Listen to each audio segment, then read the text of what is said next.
Good morning students.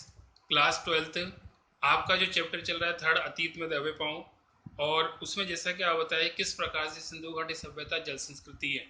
इसका कारण भी है कि यहाँ पे कुओं के द्वारा जल की व्यवस्था करना, विशाल जल कुंड, और साथ में उसकी मरम्मत, साथ में उसकी बनावट, और साथ ही हम कह सकते हैं किस प्रकार से पानी की भराई और पानी की निकासी, ये सारे के सारे तथ्य इस बात को सिद्ध करते हैं कि वाकई में सिंधु घाटी सभ्यता एक जल संस्कृति के रूप में थी। आगे DKBC हल्के से एक घर से दाढ़ी वाले याचक नरेश की मूर्ति मिली। HR हल्के के घर बड़े घर से कुछ कंकाल मिले। प्रसिद्ध नर्तकी शिल्प भी इसी हल्के के छोटे घर से मिली। यहीं पर एक बड़ा घर है जिसे उपासना केंद्र समझा जाता था। गढ़ी के पीछे VS हिस्से में रंगरेज का कारखाना है। यहाँ जमीन में ईंट के गोल गट्ठे उभरे हुए हैं। यहाँ दो कतार में 16 छोटे छोटे छोटे एक मंजिला मकान है। सब में दो दो कमरे हैं। ये कर्मचारियों और कामगारों के घर रहे होंगे। मोहनजोदड़ो में कुओं को देखकर अन्य सभी वस्तुएं चौकोर और आयताकार हैं। ये चीज आपने यहाँ पढ़ी।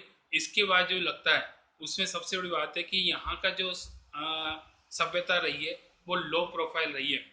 यहाँ पे आपको समझाने की बात है क्योंकि दौरान के रूप में कि किस प्रकार से हो सकता है कि क्योंकि जो आडंबर और दिखावा अन्य सभ्यताओं में मिलता है वो बिल्कुल भी नहीं था।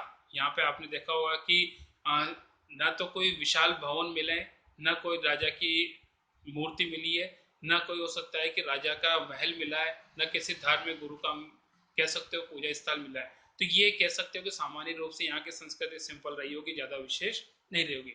दूसरी बात यहाँ पे आती है कि यहाँ के जो समाज था वो ना तो कह सकते हो कि राज पोषित था, न धर्म पोषित, बल्कि समाज पोषित था। यहाँ के व्यक्तियों को किसी राजा की आवश्यकता नहीं, किसी धर्म अधिकारी की नहीं, बल्कि स्वयं अपने अनुशासन में रहकर ऐसा वो कार्य करते थे।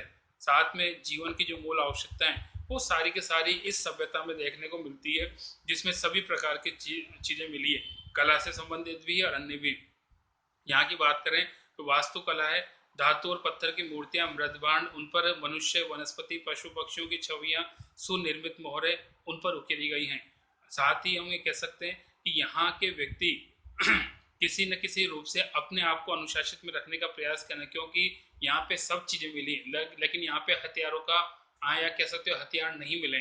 हम खुद जानते हैं कि शस्त्र होते हैं वो लोगों को डराकर धमका कर रखे जाते हैं, लेकिन यहाँ पर ऐसा कोई भी रूप देखने को नहीं मिला। तो सामान्यतः अनुमान ये लगाया जाता है कि इन लोगों ने क्या है, अपने आप को अनियंत्रित रखा, अपने को अनुशासन में रखा, और इसी का नतीजा इस सभ्यता में देखने को मिलता है।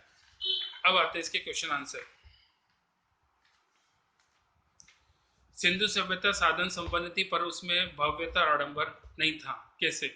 सिंधु सभ्यता के शहर मोहनजोदड़ो की व्यवस्था, साधन और नियोजन के विषय में खूब चर्चा हुई है। इस बात से सभी प्रभावित है कि यहाँ की अन्न भंडारण व्यवस्था, जल निकासी की व्यवस्था अत्यंत विकसित और परिपक्व थी।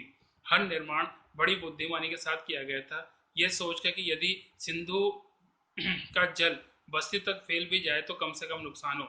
इन सारी व्यवस्थाओं के बीच में इस सभ्यता की संपन्नता की बात बहुत ही कम हुई है। वस्तुतः इसमें भव्यता का आडंबर ही नहीं है, व्यापारिक व्यवस्थाओं की जानकारी मिलती है, मगर सब कुछ आवश्यकताओं से ही जुड़ा हुआ है। भव्यता का प्रदर्शन नहीं मिलता। संभवतः यहाँ की लिपि पढ़ ली जाने के बाद इस विषय में अधिक जानकारी मिले, क्योंकि जैसा आपको खुद को पता है कि अभी तक इसके बारे में पढ़ा नहीं जा चुका है, यहाँ की लिपि अभी पढ़ी नहीं गई है। तो जब तक उसको नहीं पढ़ पाएंगे तो हो सकता है कि अन्य जानकारी इतिहास के गर्त में दबी रहेगी। नेक्स्ट आता है सेकंड, सिंधु सभ्यता का सौंदर्य वो समाज पोषित था। पाठ के आधार पर स्पष्ट कीजिए।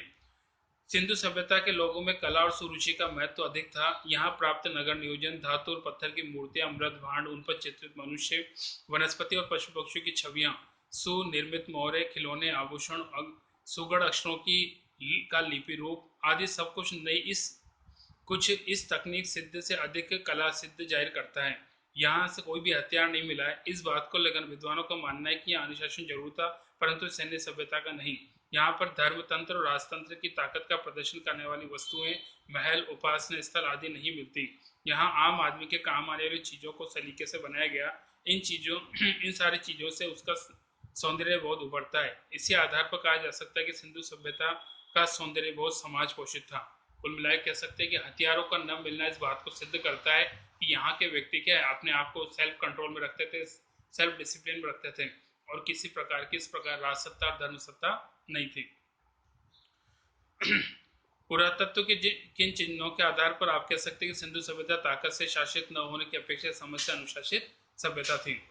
सिंधु सभ्यता से जो अवशेष प्राप्त हुए उनमें औजार तो हैं परंतु हथियार नहीं। मोहनजोदड़ो हड़प्पा से लेकर हरियाणा तक समूची सिंधु सभ्यता में हथियार उस जगह तक नहीं मिले जैसे किसी राजतंत्र में होते हैं। दूसरी जगहों पर राजतंत्र और धर्मतंत्र की ताकत का प्रदर्शन करने वाले महल, उपासना स्थल, मूर्तियां, पिरामिड आदि मिलते हैं। हड़प्पा संस्कृति में न तो भव्य राजप्रसाद हैं, न मंदिर हैं, न राजाओं और महंतों की समाधियां हैं। मोहनजोदड़ो में मिला नरेश का सिर का मुकुट भी बहुत छोटा है।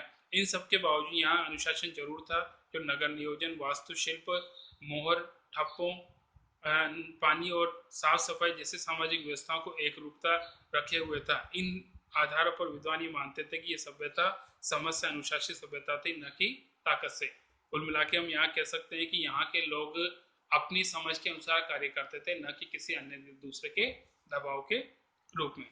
बाकी नेक्स्ट